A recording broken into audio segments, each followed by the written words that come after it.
So everyone, চারিদিকে চলছে ঈদের আমেজ, তার উপরে আজকে আবার পহেলা বৈশাখ। আজকে একটা মজার বিষয় শেয়ার করি আপনাদের সাথে, সেটা হলো আমাদের রাজশাহীতে কিন্তু আজ পয়েন্টে পয়েন্টে সার্জেন্ট পুলিশ দাঁড়িয়েছিল শুধুমাত্র বাইকার চাচ্চু আর ভাইয়াদেরকে ধরার জন্য।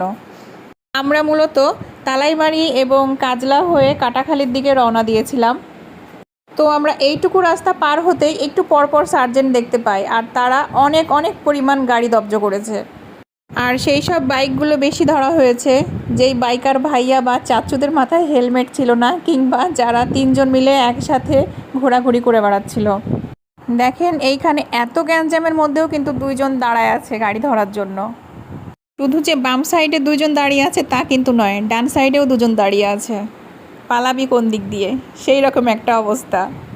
আর এই সার্জেন্টদের গাড়ি ধরা দেখে কিছু বাইকার এক্সপার্ট ভাইয়ারা মুহূর্তের মধ্যে গাড়ি ঘুরায় দিছে টান উল্টা দিকে। আর রিসেন্ট ঈদের মধ্যে এনজয় করতে গিয়ে কিছু কিছু বাইকাররা এমন ওড়াধুড়াভাবে গাড়ি চালাচ্ছে যে তাদের বামে ডানে কেউ আছে কি না তা দেখার প্রয়োজন কিন্তু তারা মনে করছে না। আর কিছু কিছু বাইকাররা আছে রাস্তার মধ্যে বাইক নিয়ে ডান্স করতে করতে যায় হেলে ধুলে, মানে তাদের জীবনের কোনো পরোয়া নাই।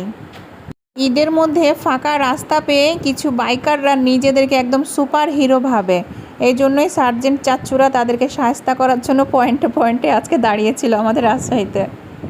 আর এমন এমন জায়গাতে সার্জেন্টরা দাঁড়িয়েছিল, মানে দেখেই আমরা হতভম্ব হয়ে গেছি। সো গাইজ, এখন বলি একটা দুঃখের কথা, যখন আমাদের ড্রাইভিং লাইসেন্স ছিল না আর আমরা লং ড্রাইভে যাওয়ার জন্য বের হতাম, তখন কিন্তু প্রতিনিয়ত সার্জেন্টের হাতে আমরা ধরা খাইতাম এবং অনেক সময়তে রেফারেন্স দিয়ে বাঁচতাম কিংবা জরিমানাও দিতে হতো। কিন্তু এই ড্রাইভিং লাইসেন্স করার পরও সার্জেন্ট চাচ্চু আমাদের আর একবারও ধরে না, এটাই আমার কাছে সবচেয়ে বেশি দুঃখ লাগে। তাদের সামনে দিয়ে গেলেও তারা আর আমাদের গাড়ি থামায় না, কেন বলেন তো?